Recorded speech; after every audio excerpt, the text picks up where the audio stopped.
Sebagai orang Surabaya yang merupakan anak dari seorang pekerja di PLTU Paiton membuat hidup saya bergantung di PLTU tersebut. Belum lagi infrastruktur alih energi di Jawa Timur yang belum memadai akan membuat krisis energi dan ekonomi secara terpadu. Maka dari itu sebagai tim oposisi kita akan tetap menggunakan PLTU melakukan sistem seperti di Sasco dengan pengawasan tetap dan standar tinggi terkait emisi gas yang dikeluarkan oleh PLTU sehingga tidak harm ke alam. Untuk itu kita akan membuktikan beberapa hal di oposisi. Satu, mengapa penghentian PLTU itu buruk? Dua, mengapa PLTU dapat dibenarkan penggunaannya dan transisi energi akan baik di sisi kita. Mengapa penghentian PLTU itu buruk bagi Jatim? Karena energi listrik di Indonesia secara general masih bergantung dengan PLTU khususnya di Jatim yang punya 22 PLTU. Sebagian besar cadangan listrik di kegiatan operasional ditunjang oleh pasokan listrik PLTU. Belum lagi 22 unit PLTU tersebut menaungi ribuan bahkan jutaan pegawai yang menggantungkan kehidupannya di sana. Sehingga beberapa sektor ekonomi tersentralisasi pada industri PLTU. Lalu, kenapa pemberhentian PLTU itu menjadi buruk? Penghentian PLTU berarti kamu tutup PLTU secara holistik. Artinya, kamu mengurangi pendapatan negara karena PLTU Paiton di Surabaya adalah perusahaan listrik terbesar dengan supply income besar. Maka dari itu kas negara akan berkurang dan ya bisa aja menyebabkan defisit anggaran. Akhirnya flow ekonomi menjadi terganggu. Ditambah lagi akan adanya pemecatan karena penutupan industri PLTU. Sehingga banyak pengangguran dan pemerintah harus keluar uang lagi buat kasih tunjangan kepada mereka yang di PHK. Sehingga pemerintah yang defisit pendapatan akan diberikan lagi dengan tunjangan tambahan, apalagi banyak keluarga yang jadi gak dapat uang. Makanya angka kemiskinan akan meningkat di sisi tim pro atau tim pemerintah. Ataupun dua, di Indonesia, khususnya Jatim, infrastruktur untuk pengganti PLTU dengan konsep energi hijau itu belum bagus. Oke, ada pembangkit tenaga air, angin, atau ombak, tapi daya yang dihasilkan itu jauh 10 kali lipat lebih kecil. Belum lagi operasional yang jauh lebih mahal, makanya gak bisa diterapkan di tengah kebutuhan listrik masyarakat Jatim yang tinggi banget. Dampaknya adalah, di sisi pemerintah atau pro, krisis energi akan terjadi. Listrik harganya jadi jauh lebih mahal, akibatnya barang-barang pokok akan naik. Beberapa kegiatan operasional akan terhenti karena persediaan listrik turun. Hal ini tuh bakalan sama kasusnya seperti krisis energi di Eropa saat perang Rusia versus Ukraina. Negara akan sekacau itu akhirnya di sisi kamu. Lalu kenapa PLTU itu boleh dipakai dan transisi energi bisa tetap jalan di sisi kita?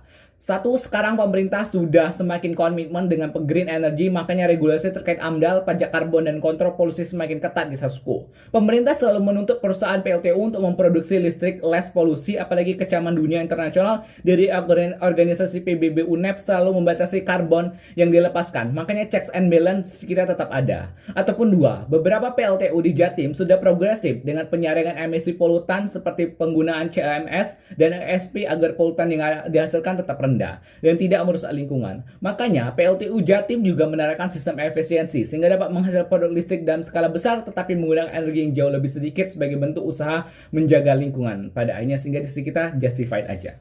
Dewan juri, kami akan buktikan kenapa pada akhirnya pemberhentian PLTU justru akan harmful dan merusak progresivitas transisi energi yang ada. Sadari di status quo, masyarakat masih memiliki kebergantungan pada PLTU. Saat masalah ini terjadi, maka pemerintah akan sibuk untuk mencari cadangan listrik baru dan benahi ekonomi dulu. Dan ada 4 permasalahan yang dihadapi pemerintah. Itu yang pertama, proses pencarian sumber daya baru yang memakan waktu lama dan pemerintah belum punya teknologi yang mumpuni untuk mensubstitusi energi listrik tersebut yang bersumber dari PLTU. Kedua, meskipun pemerintah berhasil menemukan substitusi, pada akhirnya ini akan mahal. Ini pada akhirnya akan buruk karena tidak semua masyarakat mampu menjangkau energi listrik dari sumber energi baru. Pemerintah juga akan mengeluarkan biaya ekstra untuk mensubsidi proses eksplorasi dan pencarian sumber daya yang baru. Yang mana, untuk bisa dijangkau masyarakat, ini memerlukan biaya yang sangat banyak. Dan ketiga, ekonomi akan memburuk pada akhirnya. Daya beli masyarakat yang rendah pada akhirnya akan berdampak pada kegagalan ekonomi dan aktivitas ekonomi pun terhambat. Tidak ada listrik menyebabkan masyarakat pun akan kesusahan untuk memenuhi kegiatan produksi dan lain-lain sebagainya. Sehingga pada akhirnya yang mampu mengakses sumber daya alam yang baru ini hanyalah para konglomerat dan orang-orang kaya saja. Yang pada akhirnya ini akan memunculkan ketimpangan sosial dan eksklusivitas dalam mengakses sumber energi yang terbarukan dan lebih ramah lingkungan. Dan yang keempat, akan terjadi krisis energi pada akhirnya. Transisi energi terbarukan akan dilupakan pada akhirnya karena sifatnya masih riset, pembiayaannya tentunya mahal dan hasil yang didapat juga tidak signifikan, sehingga pemerintah akan melupakan transisi energi ini dan justru ini akan jauh lebih buruk di sisi kamu. Komparasikan dengan perbandingan di sisi kita. Ketika kita tetap menggunakan sumber energi lama dan tetap menggunakan PLTU, ini akan jauh lebih bermanfaat karena A, ekonomi tetap akan berjalan dengan baik di sisi kita. Polusi akan terminimalisir karena dengan tidak adanya tekanan bagi pemerintah untuk buru-buru mensubstitusi PLTU, maka pemerintah akan punya kapital yang cukup dan akan terintensifikasi melalui tuntutan masyarakat global untuk mengikuti perkembangan zaman. Pemerintah pun akan tetap melakukan transisi energi di sisi kita dan justru ini akan berjalan jauh lebih baik karena kita bisa memastikan komitmen dari pemerintah untuk tetap bisa konsisten dalam melakukan penelitian dan usaha pembangunan pembangkit listrik yang jauh lebih ramah lingkungan, yang juga merupakan salah satu bentuk CSR dari perusahaan PLTU, sehingga kita sudah membuktikan kenapa PLTU tetap baik dan tidak merusak lingkungan, dan kenapa transisi energi akan tetap berjalan di sisi kami. Meskipun skenario kedua mungkin polusi ada di sisi kita, setidaknya ini sudah terminimalisir dengan mekanisme kita. Dan selain itu, masyarakat di status quo juga sudah progresif. Mereka sudah mengerti bagaimana caranya menghemat listrik dan lain sebagainya, sehingga pada akhirnya justru ketika hal itu terjadi, maka pemerintah pun tidak perlu khawatir akan keluar biaya yang sangat besar. Inflasi dan ketidakpastian ekonomi akan terminimalisir di sisi kita. Baik, masuk kepada konklusi, saya akan menjelaskan kenapa pada akhirnya kita layak untuk melanjutkan ke babak selanjutnya. Pertama, karena kami sudah menjelaskan kenapa pemerintahan PLTU secara holistik itu buruk banget. Karena kita masih bergantung kepada PLTU, masih banyak karyawan yang kerja di sana. Ini buktiin kenapa pada akhirnya beberapa sektor itu masih sangat bergantung kepada PLTU. Sehingga ketika kamu memberhentikan PLTU, ini akan menyebabkan defisit anggaran, tunjangan di sisi kamu akan lebih tinggi karena kamu PHK karyawan yang sangat banyak banget. Dan even if kalau misalnya kamu melakukan transisi energi, infrastrukturnya itu nggak sebagus itu. Namun yang kedua, kami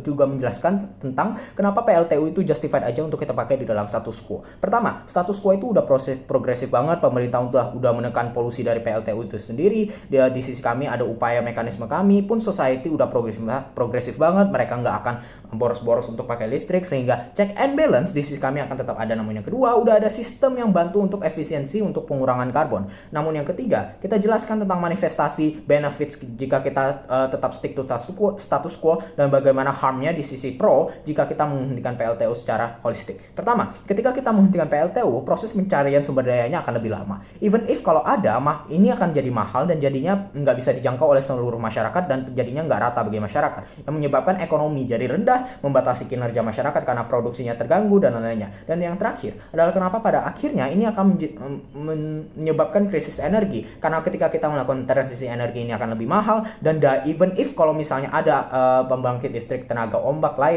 laut dan lain-lainnya, ini nggak worth it itu karena daya yang dihasilkan tidak worth it dengan harga yang kita keluarkan, jika kita bandingkan dengan PLTU. Di sisi kami, even if kalau misalnya polusi tetap ada, udah ada upaya dari mekanisme kami. Pun kami sudah jelaskan, society itu sudah seprogresif itu, mereka nggak mau boros-boros listrik dan lainnya. Dan oleh karena itu, kami rasa kami layak untuk masuk ke babak selanjutnya. Sekian, terima kasih.